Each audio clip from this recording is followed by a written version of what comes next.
અમેરિકાની કોર્ટમાં ગંભીર આરોપોનો સામનો કરી રહેલા ઇન્ડિયન બિલિયોનેર ગૌતમ અદાણી સામેના ચાર્જિસને પડતા મૂકવાની આખરે મંજૂરી આપી દેવાઈ છે. આ મામલે જસ્ટિસ ડિપાર્ટમેન્ટે કોર્ટને કેસ બંધ કરવાની વિનંતી કરી હતી, જેને સોમવારના રોજ ફેડરલ જજે માન્ય રાખી છે. પોતાની સામે આરોપ લાગ્યા બાદ ગૌતમ અદાણીએ યુએસમાં $10 બિલિયન રોકાણ કરવાની પણ જાહેરાત કરી હતી. વેસ્ટર્ન ડિસ્ટ્રિક્ટ ઓફ ન્યુયોર્કની ફેડરલ કોર્ટના જજ નિકોલાસ જી ગ્લાઉફિસે 47 પાનાના ચુકાદામાં જણાવ્યું હતું કે આ કેસના કેટલાક મહત્વના પાસા શંકાસ્પદ હતા અને કાયદાકીય રીતે તેનો કોઈ મજબૂત આધાર નહોતો. જજે એવું પણ માન્યું હતું કે ગૌતમ અદાણીએ $10 બિલિયન રોકાણ કરવાની ઓફર કર્યા બાદ તેમની સામેનો કેસ પડતો મૂકવામાં આવ્યો હોય તેવું માનવાને પણ કોઈ કારણ નથી. જોકે જજે જસ્ટિસ ડિપાર્ટમેન્ટના વ્યવહારની આકરા શબ્દોમાં ટીકા કરતા તેના સિનિયર અધિકારી ટ્રેન્ટ મેકકોલરની ઝાટકણી કાઢી હતી.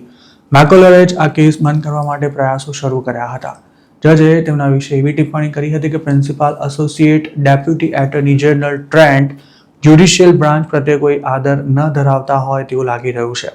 અગાઉ મેકકોલરે આ કેસને પહેલાની સરકાર દ્વારા રાજકારણથી પ્રેરિત થઈને ફાઇલ કરાયો હોવાનો દાવો કર્યો હતો, પણ કોર્ટે તેમના દાવાને પાયાવિહોણો ગણાવી તેને ફગાવી દીધો હતો.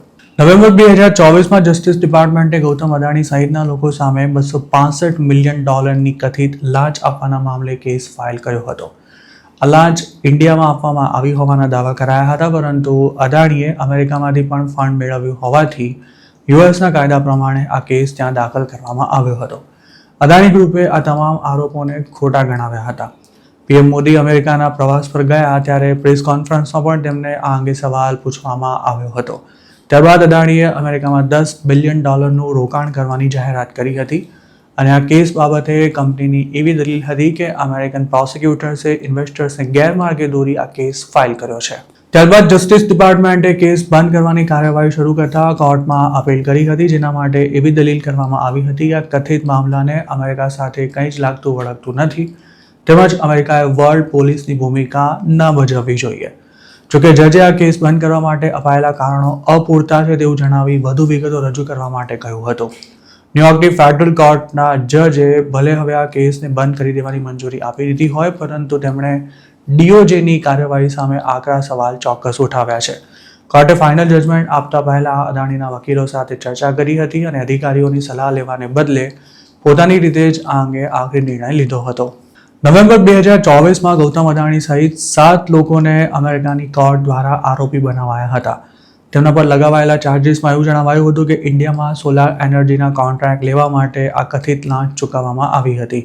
સોમવારે અમેરિકાની કોર્ટે જે નિર્ણય લીધો છે તેમાં ગૌતમ અદાણી અને અન્ય 2 આરોપીઓ સામેના ચાર્જિસ ડિસમિસ કરાયા છે, જ્યારે અન્ય 4 લોકો સામેના આરોપ યથાવત રહ્યા છે.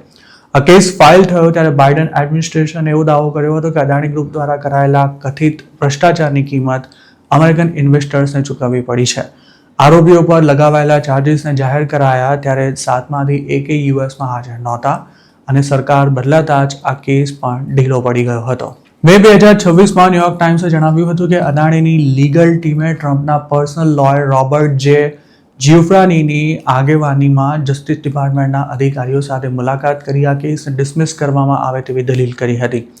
આ રિપોર્ટમાં એવું પણ જણાવાયું હતું કે રોબર્ટ જ્યુફ્રાનીની એવી આર્ગ્યુમેન્ટ હતી કે આ કેસમાં બચાવ પક્ષ સામે કોઈ પુરાવા જ નથી અને કેસ હટી જાય તો ગૌતમ અદાણી અમેરિકામાં $10 બિલિયન સુધીનું રોકાણ કરી શકશે. જસ્ટિસ ડિપાર્ટમેન્ટનો એવો દાવો છે કે ઇન્વેસ્ટમેન્ટની ઓફરને કેસ પાછું ખેંચી લેવાની સાથે કોઈ જ લેવા દેવા નથી. કેસ બંધ કરતા પહેલા જજે જુલાઈ 2026માં ગૌતમ અદાણીને પૂછ્યું હતું કે શું કેસ બંધ કરવા માટે કોઈ પ્રકારના ઇન્વેસ્ટમેન્ટ અગ્રીમેન્ટ કરવામાં આવ્યા છે, જેના જવાબમાં રજૂ કરાયેલી એફિડેવિટમાં ગૌતમ અદાણી પોતાના વકીલો દ્વારા આ ઓફર કરવામાં આવી હોવાનું સ્વીકાર્યું હતું, પણ સાથે જ તેને જસ્ટિસ ડિપાર્ટમેન્ટ દ્વારા લેવાયેલા નિર્ણય સાથે કશી જ લેવા દેવા ન હોવાનો પણ દાવો કર્યો હતો.